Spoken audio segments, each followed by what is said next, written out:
the Galaxy in Sertogenbos. And very known place. It's a big place. I had some epic fights there, man. Really cool. And this guy walks in. Anyway, something broke out. And right away, the big guy, the guy who was on the top of the ladder, he grabbed me from the front and he bear hugged me. And he says, "We're just going to stand like this." And I said, "Whoa." He says, I just want to take the worst one, the most dangerous one. I just want to hold you like this. So that was kind of a compliment because all the other bouncers heard it. And they go like, "Who's this guy?" You know, and then the world starts to travel. You know how it goes. So Holland, the fights that happen in Holland in bars, it seems to happen a lot with MMA guys. I know you've been in a bunch of them. Alistair Overeem fucked up his hand. Badr Hari got in a big one. You know, it's just constantly. Kickboxers and MMA guys are always getting in bar fights in Holland. It's the bouncers. The bouncers really think that they can do something. And I don't know why. Maybe it is because they got more of them and they think, you know. So they give you shit. They want to test themselves because they know who you are. It's all, yeah. Do you find that because of you have such a reputation, do you find that like guys get drunk and then they want to test themselves with you? Does that happen? I had that till that whole bar fight in Sweden happened. And after that, for some reason, I never had it anymore. And what was the bar fight in Sweden? Because that was very famous. Like that was all over the internet. What happened with that? Well, I walked in. And what year was this? Oh God, I don't know. It was like 96 or 7. So you weren't the UFC champion then. What year did you win the UFC? Was it 99? 99, I think, yeah.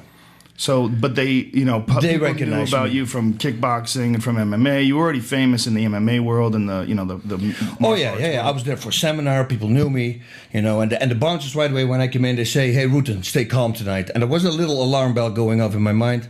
Maybe I shouldn't go in. But I go, I was drunk already. Why not, right? So I go in with my buddy, crazy friend from Holland, not a house.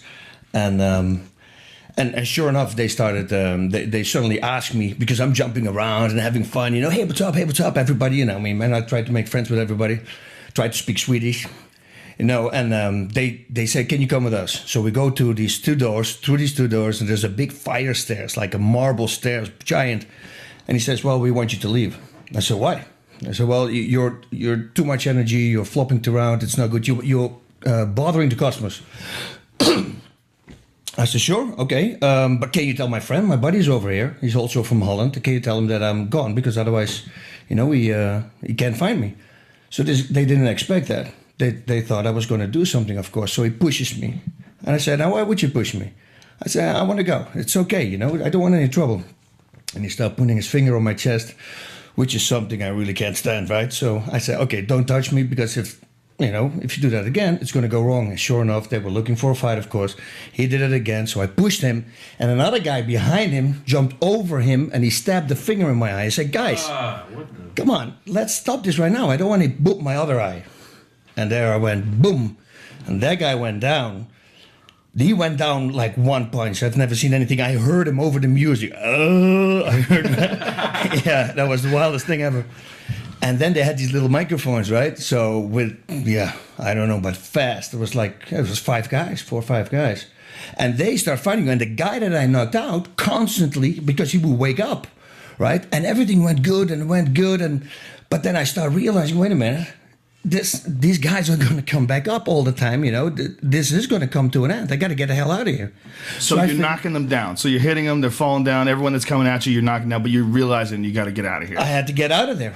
And there's one part, until this day, I have no clue what this was. I'm falling against the wall, and there's a hole in the wall, with a little bar in front of it, and there's broomsticks.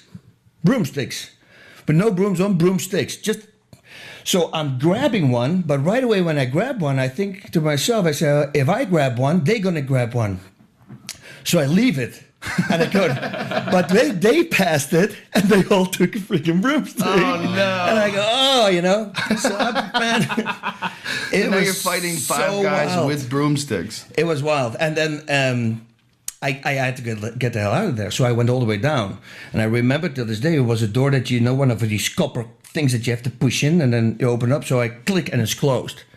And I'm okay. Yeah, now what? So I turned around and I thought, okay, now I'm going to go only for the eyes. I'm going to hit him in the throat. I'm going to kick him in the balls. That's the only thing I'm going to go for now. And they looked at me and they all stepped back. So I go, whoa, they can see I mean business, right? But behind me is the whole police force outside because there were windows. So they throw me in jail, and because apparently one of those bouncers was a cop. And yeah, and I knocked him out, of course, also. But he never told me that he was a cop. Otherwise, I wouldn't have done that.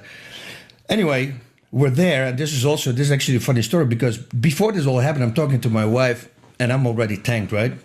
And she says, why are you laughing? Why you have so much fun? I said, honey, I'm drunk. I'm having a lot of fun. She says, no, you're there with two Swedish blonde girls, huh? I said, honey, don't worry about it. You know me. If I'm drunk, I don't care about anything. Especially not that.